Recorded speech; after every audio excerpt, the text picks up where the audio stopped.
LDC থেকে উত্তরণের পথে প্রধান বাধা সুশাসনের অভাব ও দুর্নীতি। তা সত্ত্বেও 2026 সালে স্বল্পোন্নত দেশের তালিকা থেকে বের হওয়ার সিদ্ধান্ত নিয়েছে অন্তর্বর্তী সরকার। প্রধান উপদেষ্টা ডক্টর মোহাম্মদ ইউনূসের সভাপতিত্বে বৈঠকে এই সিদ্ধান্ত হয়।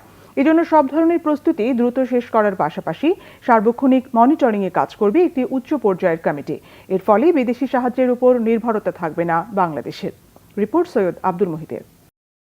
2026 সালের 24শে নভেম্বর স্বল্পোন্নত দেশ থেকে বের হওয়ার চূড়ান্ত সিদ্ধান্ত বাংলাদেশের। এ নিয়ে 5 আগস্ট পরবর্তী জল্পনা কল্পনা থাকলেও মঙ্গলবার প্রধান উপদেষ্টা ডক্টর মোহাম্মদ ইউনূসের সভাপতিত্বে বৈঠক থেকে নির্ধারিত সময়েই উত্তরণের সিদ্ধান্ত হয়। রাজধানীর ফরেন সার্ভিস একাডেমিতে এক ব্রিফিংয়ে প্রধান উপদেষ্টার অর্থ বিষয়ক বিশেষ সহকারী ডক্টর আনিসুজ্জামান জানান, এলডিসি থেকে বের হলেও বেশ কিছু সুযোগ সুবিধা বহাল থাকবে বাংলাদেশের।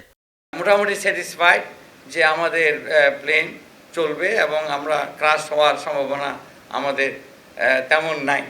আমরা ক্রুজ সাইডে ইনশাল্লাহ উঠে যেতে পারব। 2026-এ উচ্চ পর্যায়ে কমিটি হচ্ছে, সেই কমিটি সার্বক্ষণিকভাবে এটাকে মনিটর করবে। ইউকের যে ট্রেড রিপ্রেজেন্টেটিভ আসলেন, উনি ওপেনলি ঘোষণা দিলেন ওখানেই যে আমরা এলডিসি আপনারা আছেন কি নাই রিগার্ডলেস আমাদের এই সুযোগগুলি চলবে। এই রিসেন্টলি আমাদের উপদেষ্টা মহোদয় চায়না গেলেন, চায়নাও বললেন যে আমরা দিতে থাকবো। তাহলে যে জায়গাটাতে আমাদের ব্যবসায়ী বন্ধুরা চিন্তিত, এটা কিন্তু অলরেডি ওভারকাম হয়ে গেছে আমি মনে করি। এলডিসি উত্তরণে কিছু চ্যালেঞ্জ রয়েছে, তবে তা থেকে ফেরার সুযোগ নেই বলেও জানান তিনি। আমাদের প্রধান চ্যালেঞ্জ হচ্ছে গভর্নেন্স। এটা আমাকে বলে দিতে হবে না। আমরা যে হারে করাপশন করি, এইগুলির পিছনে তো আমরা এখন এই সরকার সংস্কারগুলি করছে, আপনারা নিজেরাই দেখছেন। গভর্নেন্স ইমপ্রুভ করার জন্য চেষ্টা চলছে। এই গভর্নেন্সের জন্য আমাদের বিজনেস কস্ট বেড়ে গেছে। কাস্টমস ক্লিয়ারেন্স মনে করেন আমরা সেখানে ওয়ান উইন্ডো করছি, সিঙ্গেল উইন্ডো করছি।